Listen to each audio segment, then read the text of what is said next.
Hey guys, Fitz from the Four Dads podcast, and we want to share with you a clip from one of our episodes. It's how dads' families play second fiddle to moms' families. So go ahead and check it out. Enjoy. Hit that subscribe button. Thank you for clicking in. Now we are going to be moving over into the main topic. That is dads' families playing second fiddle. All right. Many times dads feel that their life revolves around their spouse and their children, as they should. With that, they often find themselves being with the wife's family as opposed to their own. So, the question I propose to the group is, do you feel that as a dad, your side of the family is sometimes put on the back burner and sometimes plays second fiddle? Why is this the case from your experience? And do you think there is a way to change this? I'll open it up to you guys. So here's the thing. So I feel like I try to spread the love between both sides of the family, right?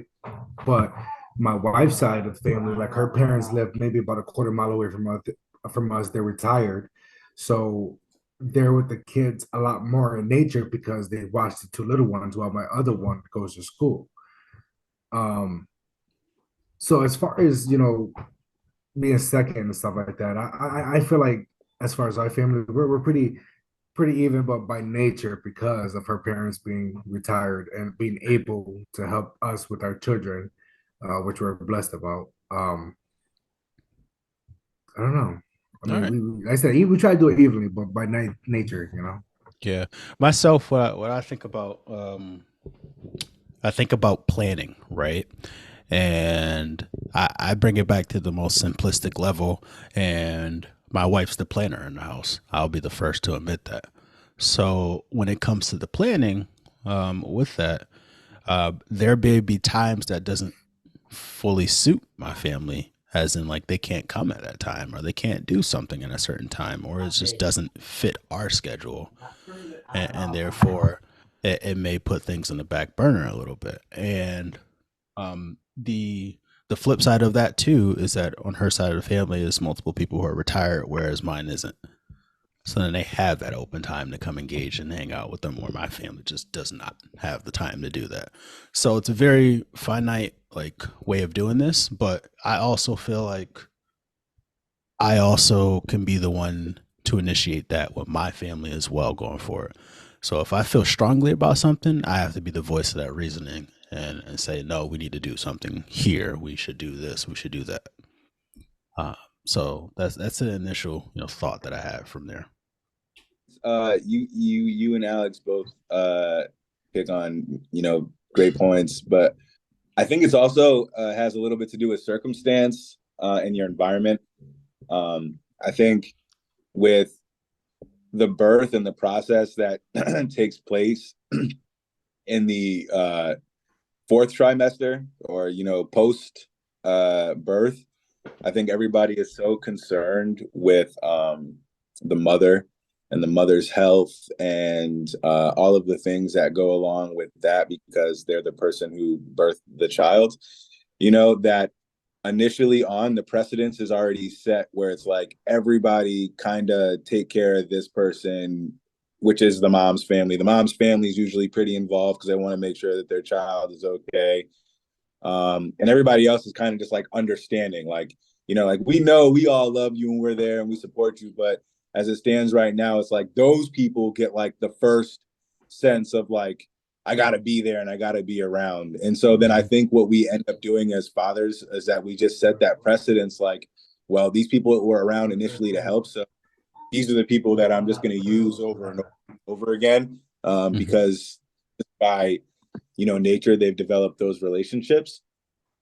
But to my specific situation, and I don't know if anybody actually, like, it's true on my side. It's absolutely true. The message that you are delivering for this topic is true. My family definitely is more based with my wife's side of the family, and that's for me specifically just because of geography. Right. My family is located in the Northeast, in Mm-hmm. the West Coast, and so it just doesn't make sense for you know them to be the prime family that's visited. It's just by design, I guess. But I could also enhance that, like you said, Vince, and increase that to make it more 50-50. The problem is, do I have the energy right now to do that? Not with two young kids. But I think eventually we can, the needle can shift a little bit back to the middle.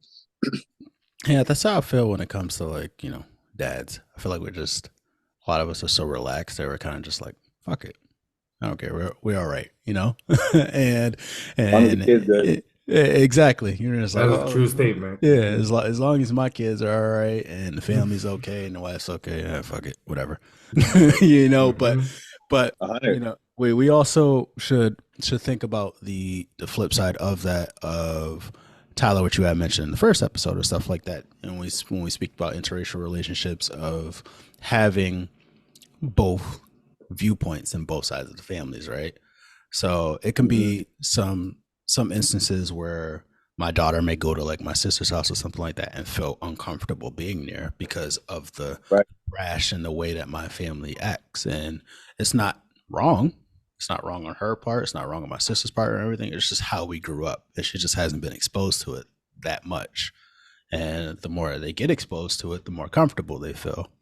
It should be on vice versa on both sides. But it's a growing process for sure for parents. But there's a time to say screw it, and there's a time to say, all right, let's get them together and stuff like that. And also life. Oh, for sure. Yeah. For a healthier relationship, you better pick your battles, because I don't even know if that's a battle I'm trying to pick early on. Shit, let me tell you. Coming to you, Keandre. You got anything? It's harder for me because I'm away from my whole family. Everybody's on the East Coast, so there's really not a chance of it being like one or the other. It's just one, and until I take them over. But the relationship, between either side is it's like because of geography. I'm on the West Coast, they're on the East Coast. All right. But I do have a comment though. I was thinking about what you were saying when you said interracial, because we get like, oh, whatever, like how we were just saying. Yeah. But when you think about it and you think about two different cultures, right? Like what happens like when they grow up and like for instance, my kids should consider themselves Black, but half of them is only Black, right? All right. But I would hate for them to consider themselves Black and then get around Black people as like adults or whatever age and not really feel comfortable. And then, you never know, like they could get teased, they can get something for like not knowing culture. Right. Because it's just how people are, especially growing up. If you're calling yourself one thing, know about it. Right. So, but if you never take your kids or you never show them or you never like introduce them to the other side of their culture, especially when they're interracial, then they're gonna like be ignorant about certain things and certain situations. Right. And I think you kind of set your kid up for failure that way, but that's just a comment, it wasn't really the topic, but yeah, no, it bleeds into it as well. And I know that you and Tyler being, placed in different locations with your families in different locations, it is tougher and everything, but it's probably so much easier for you guys to say fuck it. Yeah, it is easier because you don't have much of a choice. right. But then it's also putting on the pressure on you to take the initiative to say, hey, no, I want to go see my family, right? Because it's so easy to get caught up in the day-to-day stuff that you're doing that you can kind of forget about it. Not intentionally, it's just unintentionally that just happens, right? So, but no. In today's world, though, we've got so much diverse technology that kind of helps with this. So I'm FaceTiming like weekly with family, so that not for nothing, my kids can at least know who they are when they see them, and it's not like, who the hell are you? Like, because kids are really standoffish if they don't know who you are. They're not even gonna approach you. But I've got for sure. They'll give you that crooked look too. Sorry to cut you off. No, you're good. That's absolutely true. I just got it's like everybody's got nicknames. They know who they're talking to, and they can request who they want to speak to, and request who they don't want to speak to. So it's like, wow, the relationship is harder. It's kind of enabled us more to ease that a little bit. Definitely not the same, but a little better. You know. No, I hear you. I hear you. Is it like a rite Do we of take what? do we take count of everybody and everybody in this chat? Does everybody feel like it's the wife side is more prominent than the dad side? Did you guys say that? I know I'll it is. give you that. Oh, I'll yeah. give Yeah, you that. yeah. Me personally, yeah, I 'Cause would it agree is. with it.